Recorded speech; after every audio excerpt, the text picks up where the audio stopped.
আসসালামু আলাইকুম। আপনার স্ক্রিনে যেটা দেখতে পাচ্ছেন সেটা কিন্তু আসলে মূলত এই যে মুরগির ঘর বানানো হচ্ছে বাঁশ দিয়ে স্বল্প খরচে কিন্তু হয়ে যায়। যাদের বাড়িতে আসলে আহ, বাঁশ থাকে তাদের কিন্তু আসলে কিনতে হয় না, আর যাদের থাকে না শুধু দুইটা বাঁশ হলে হয়ে যায়। খুবই অল্প খরচে এবং স্বল্প টাইমে হয়ে যায়।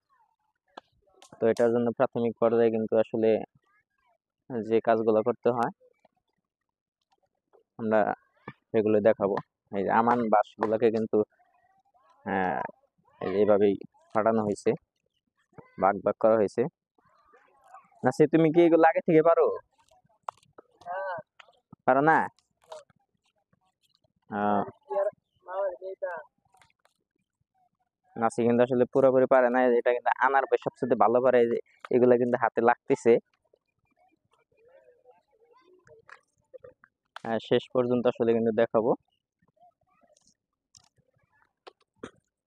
এই দেখেন এখানে কিন্তু সুন্দর একটি মাধ্যম আছে, এইখান দিয়ে কিন্তু হাঁস মুরগি ঢুকবে। আমাদের বাসায় বলি চোর চোর খেলা, মানে একজনে বল টাচ করতে পারলে কিন্তু যার পায়ের থেকে নেওয়ার পর টাচ হবে সেই কিন্তু আবারও চোর হবে। এই যে চোর হয়ে গেল, দেখছেন? মানে ধরতেও হয় না, মানে টাচ করলে হয়, ও কিন্তু ধরেই ফেলছে।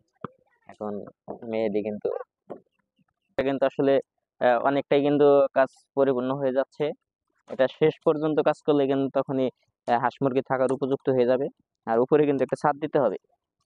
ও, বাঁশের ঘর কিন্তু অনেক সুন্দর,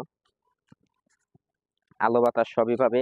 এজন্য হাঁস মুরগিগুলা পালন করতে আসলে হাঁস মুরগির জন্য সুবিধা এবং ভালোভাবে আরামে জীবনযাপন করতে পারবে।